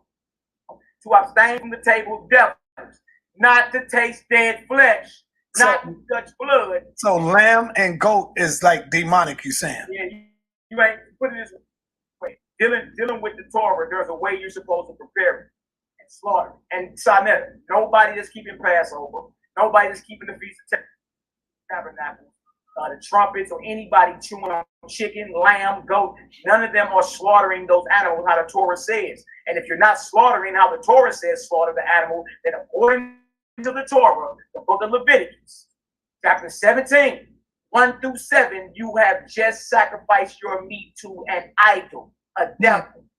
Damn. Torah describes a way to prepare your meat. If you're going to eat it, it got to be prepared this way. If it's not prepared that way, then you're in violation. You're not, look, Sonetta, it even got an expiration date on it. The meat can't be dead no longer than 2 days. We go up in the grocery store and buy meat that's been in the deep freezer a whole year. Damn. Stop it, man. I'm going to tell you how to properly prepare your meat, and there ain't nobody in this earth the way you're supposed to prepare it and slaughter it. And Sonetta. Hey man, I need y'all to listen, man. Listen to Mal. He's not giving you his own private interpretation. This straight out this scripture, out the book that you hold dearly to you. Nobody that's keeping Passover. Nobody that's keeping the Feast of Tabernacles. The trumpets or anybody chewing on chicken, lamb, goat. None of them are slaughtering those animals how the Torah says. And if you're not slaughtering how the Torah says slaughter the animal, then according to the Torah, the book of Leviticus, chapter 17, 1 through 7, you have just sacrificed your meat to an idol, a devil. Damn. Torah describes a way to prepare your meat. If you're going to eat it, you got to be prepared this way. If it's not prepared that way, then you're in violation. You're not. Look, Sonnet, it even got an expiration date on it. The meat can't be dead no longer than 2 days. We go up in the grocery store and buy meat that's been in the deep freezer a whole year. Come on, Mal. Damn. Stop it, man. So I'm gonna tell you how to properly prepare your meat, and there ain't nobody in this earth preparing it like that. Nobody. Look at this. We gon' deal with it. Look at this. There go Peter again. Hey, that deal funny, son. and this is the servant. He has appointed to worship the Creator only and trust only in the prophet of truth. Baptized with a remission of sins, and thus by this pure baptism to be born again unto God by saving water. To abstain from the table of devils, that is, from food offered to idols, from dead carcasses. There it is again, son. Dead flesh. You going in? I ain't never hear a breakdown like this, brother. You going in? From animals which have been suffocated or caught by wild beasts and from blood. As anyone can see, Peter, a true apostle, doesn't teach to eat whatever is sold at the meat market. That's what Paul teaches. Paul went to Jerusalem, hollered at Yahshua's brother, and then went out on the road and started teaching what he's going to teach. He ain't standing on business. Look at this. So a true apostle doesn't teach to eat whatever is sold at the meat market. Peter actually teaches not to eat dead flesh. Throwing on an animal sandwich is one and the same as eating at the table of death.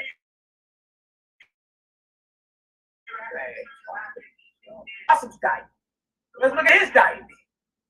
Anti-Nicene Christian Library, Clementine homilies. Boy, I'm first century with it. Somebody better tell these young boys that I do this. Look how Peter eats, Sonetta. However, such a choice has occurred to you, perhaps without you understanding or knowing my manner of life, that I use only bread and olives and rarely potted herbs. Y'all heard this? Peter say I eat bread, olives, and herbs. And that this is my only coat and cloak which I wear, and I have no need of any of them, nor all of anything else. Y'all see that? So let's look at James. I've been talking about James all night, right? Let's look at James, the brother of Messiah, and how he ate. Source. Nicene and post-Nicene fathers. Second series. I'm in Rob McCarthy. So, what about this, Sonetta? I'm pre-Nicene. I'm pre-Council of Nicaea with it. I'm Nicaea Council with it. And I'm after the Nicene Council, and I'm still firing, proving my position. Look at this. Nicene and post-Nicene fathers, second series. Actual book we got. Jerome and Gennadius. The lives of illustrious men. Really? Now let's go look at James. Let's go see. So if we talking about Jerome, Sonetta, we talking about the 400s. All right, so we talking about the 5th century. Show y'all that real quick. Here it is right here. Okay. Right here. And I got a news flash for y'all, because I know some of y'all just sitting on 2 Peter 3 and 15. I love to be the bearer of bad news. The Apostle Peter didn't write the book of 2 Peter, try again. And every scholar, including that nitwit Jacob Berman, who was just on her, who told y'all the Israelites are not even black folk. And y'all believed it, or didn't even call in and put fire on them for that. No? Even Jacob Berman knows that Peter didn't write 2 Peter. We'll get to that later, though. That's for anybody that want to pull up 2 Peter 3:15 and claim that Peter was vouching for Paul, I'm already ready for you. All right. Hey, brother, you better be careful because I think Jacob Berman might be listening, brother. Hey, tell him come on home. He don't want no smoke. So, hey, you know what Jacob Berman though? He probably going to agree mainly for what I'm talking about. Okay. You know what this is?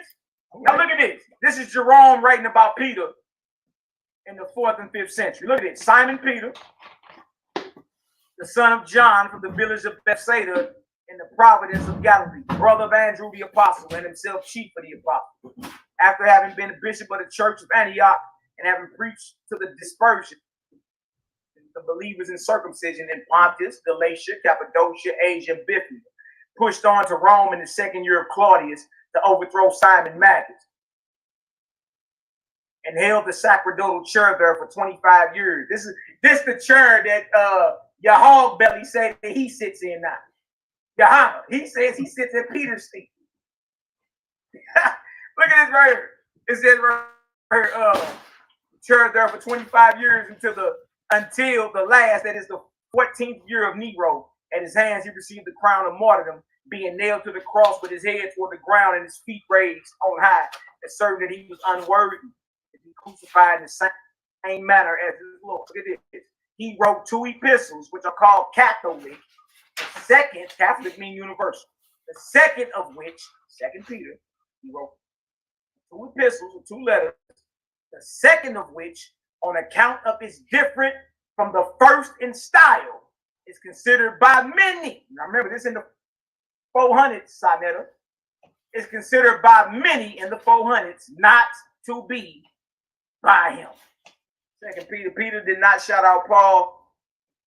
2 Peter wasn't even written by Paul. Wasn't even written by Paul.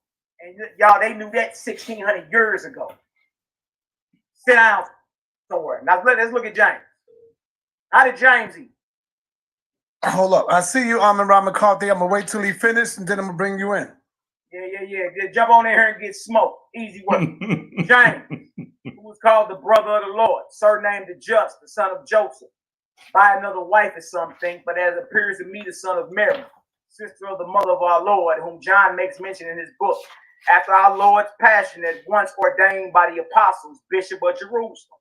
Well, the single epistle, which is reckoned among the 7 Catholic epistles, and even this is claimed by some to have been published by someone else under his name, and gradually as time went on to have gained authority. Agesippus, who lived near the apostolic age.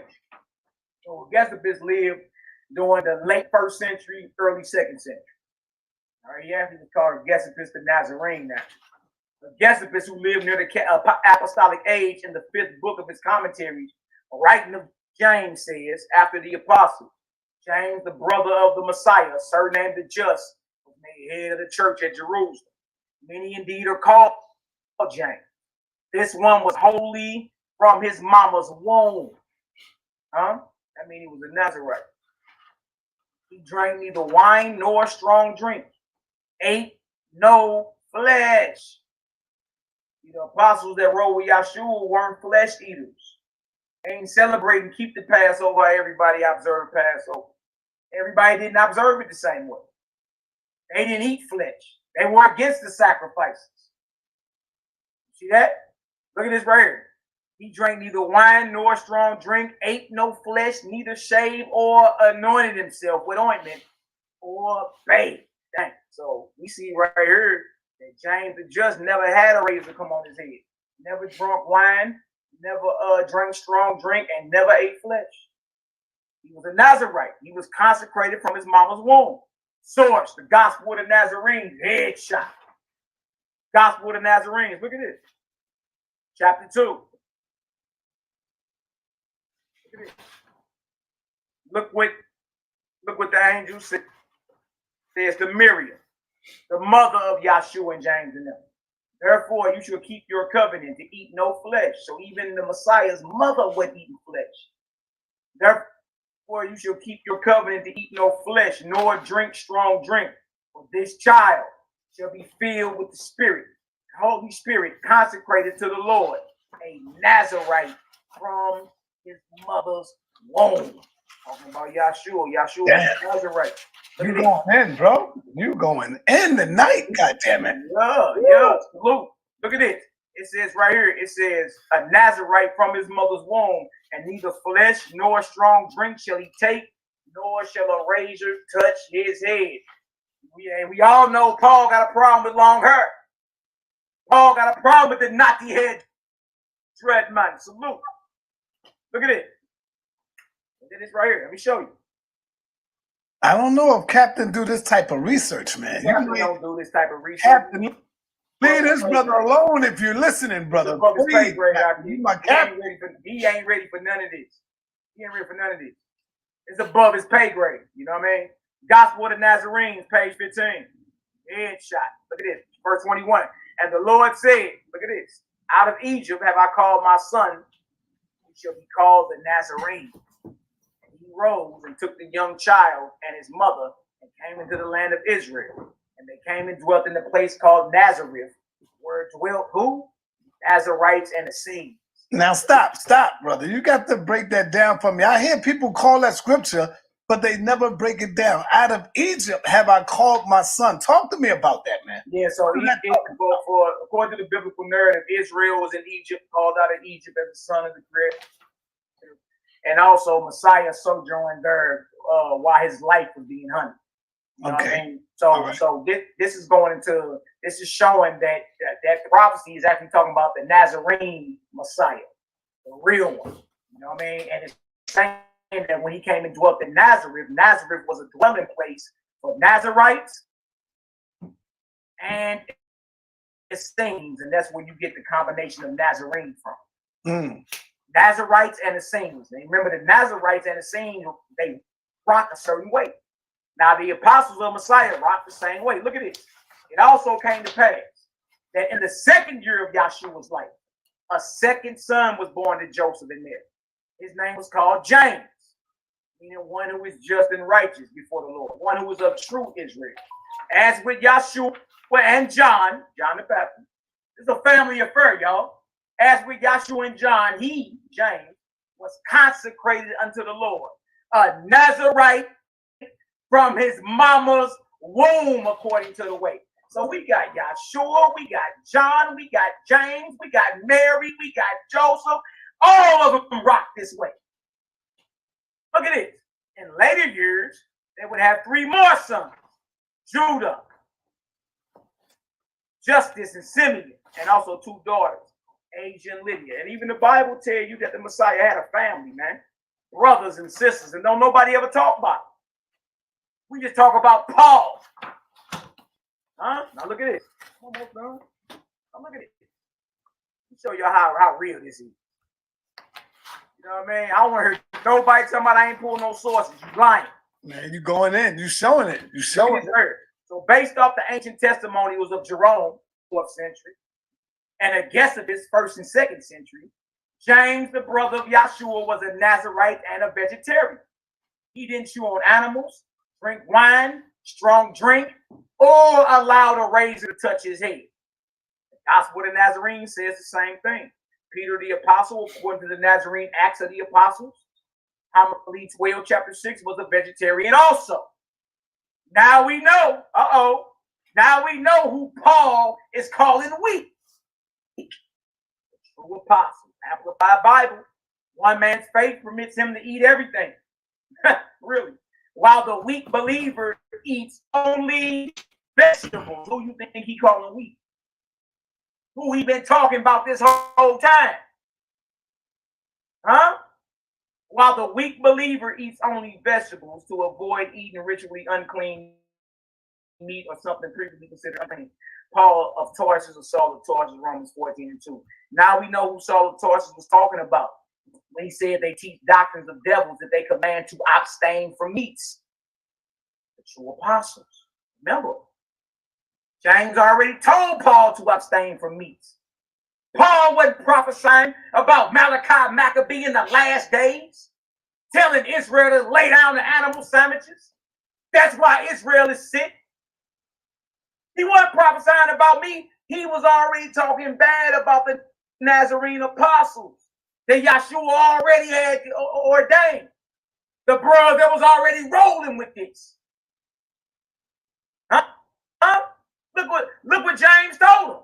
That you abstain from meats offered to idols. James, the just brother of Yahshua, Acts 15:29. Saul was already commanded, y'all. He was already commanded to abstain from meats offered to idols by the chief apostle. James the just, 1 Timothy 4:1. Paul again, Amin Ra McCarthy. 1 Timothy 4:1.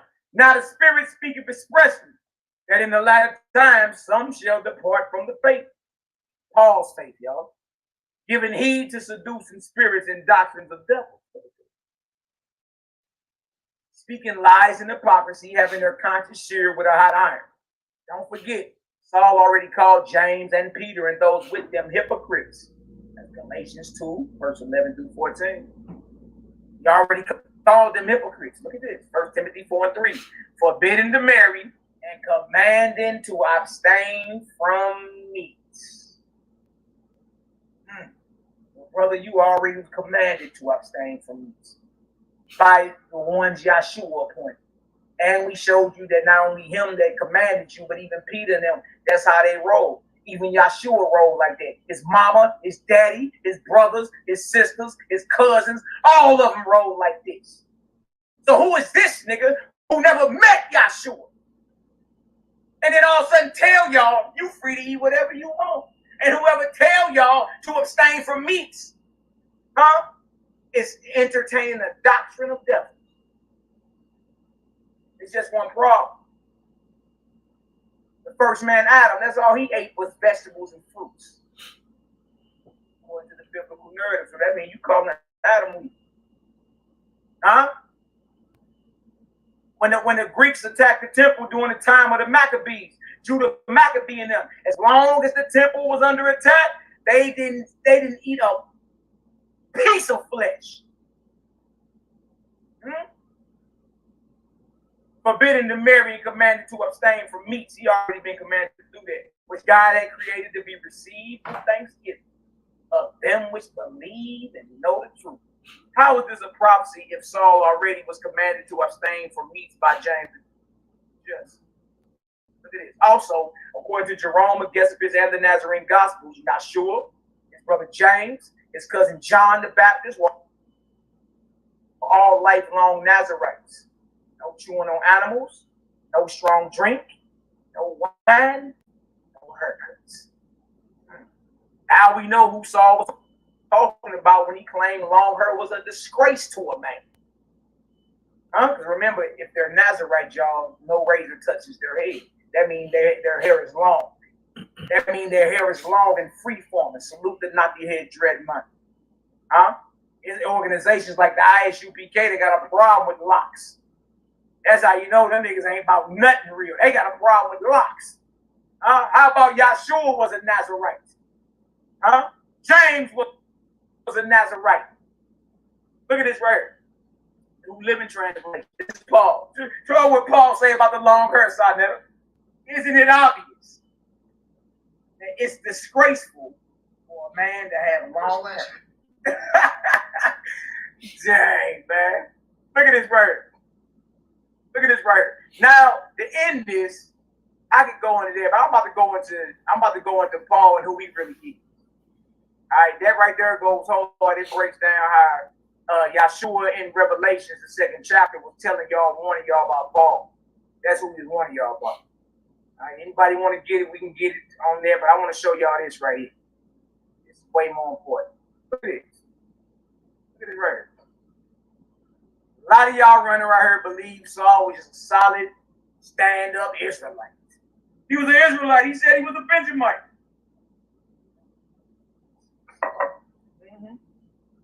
He was a Benjamite. He was an Israelite.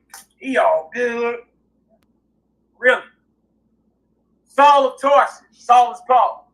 Saul of Tarsus is Roman and Herodian connection. Salute Apelles, approved in Christ. Salute them which are of Aristobulus' household. Romans 16 and 10. KJV. That's Paul. Salute Herodian, my kinsman. Greet them that be of the household of narcissists, which are in the Lord, Romans 16:11. Saul of Tarsus. Notice Saul is a relative of Herod the Great, the impostor Edomite king of Judah. He says, salute Herodian, my kinsman. What is Paul doing writing a letter to the assembly in Rome, and he telling them to salute Herodian? Well, y'all, the Herodians are descendants of Herod the Great and his father Antipater. They're not Israelites at all. They're actually Edomites. What is Paul doing calling Herodian his kinsman? And what is he doing saluting the household of Aristobulus? Who is Herodian and Aristobulus? Source, real.com. Herodians after the year 7. Who was Aristobulus? Paul showed writing to him. The descendants of Aristobulus, son of Herod. Oh my God. Son of Herod. You remember Herod, them are Edomites. They're Idumeans. Paul is writing to his letter to Rome, saluting the Herodians, saluting the Edomites. The descendants of Aristobulus, son of Herod and Miriam, were the most influential family in Judean politics in the 3 decades before 66 CE. Boy, sit down somewhere. What is Paul doing saluting them? The most influential family in Judean politics weren't Israelites. They actually, believe it or not, were Herodians, Idumeans, Edomites. And Paul over here is shouting them out.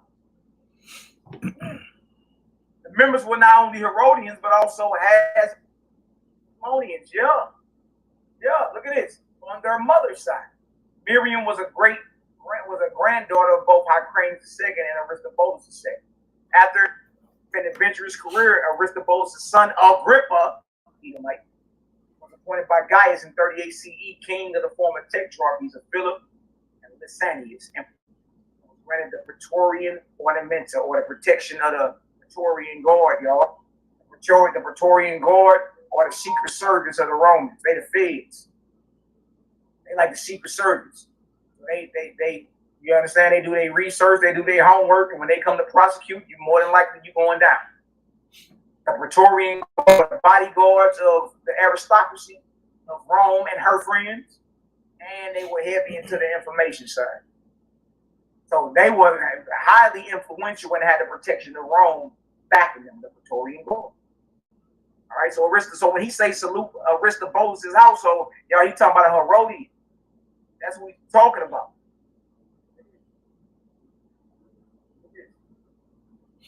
See how real this get. See how real this get. Remember he said, when he said salute Herodian, my kinsman? That don't mean he related to him, MALAKI. Okay, what's this? It's right here, another source. I'm in Robert McCarthy. You need to get this. Stop looking like a mental midget out here. Parallel New Testament. All right? 3 versions paralleling each other. Comparing 3 popular translations in parallel columns. And all these translations are older than the King James Version of the Bible. All right? We're dealing with the J.W. Etheridge, English translation of the Peshitta. James Murdoch, New Testament translation from the Syriac Peshitta version. And George M. Lamsa, New Testament translation according to the Eastern text. All right, now, so we're going back to Romans 16, verse 10 and 11. Okay, what does it say? As for the peace of the sons of the house of Aristobulus, Herodian. Right? As for the peace of Herodian, my who? Relative. Paul in Romans the 16th chapter, y'all, tells you off his own mouth that he is bloodline related to the Herods. Yeah, and the Herodians claim to be Israelites. They never claimed their Idumean ancestry. That's how Paul can say, I'm an Israelite. I'm a Benjamite. I'm too. I'm one too. Because when the Herodians converted to what you call Judaism, they never claimed their Idumean ancestry. Paul, in his letter to the Romans, is hollering at Aristobulus and Herodian. What are the odds of that? Huh? What are the odds of that? And right here, he's saying that kinsman that he said in the KJV, meaning his family. Paul is related to the Herods, yo. He's bloodline related. Paul is an op. Look at this. And don't forget, they the same ones that killed John the Baptist, was in on Yeshua's death, killed James, killed Simeon Bar, another brother of Yeshua.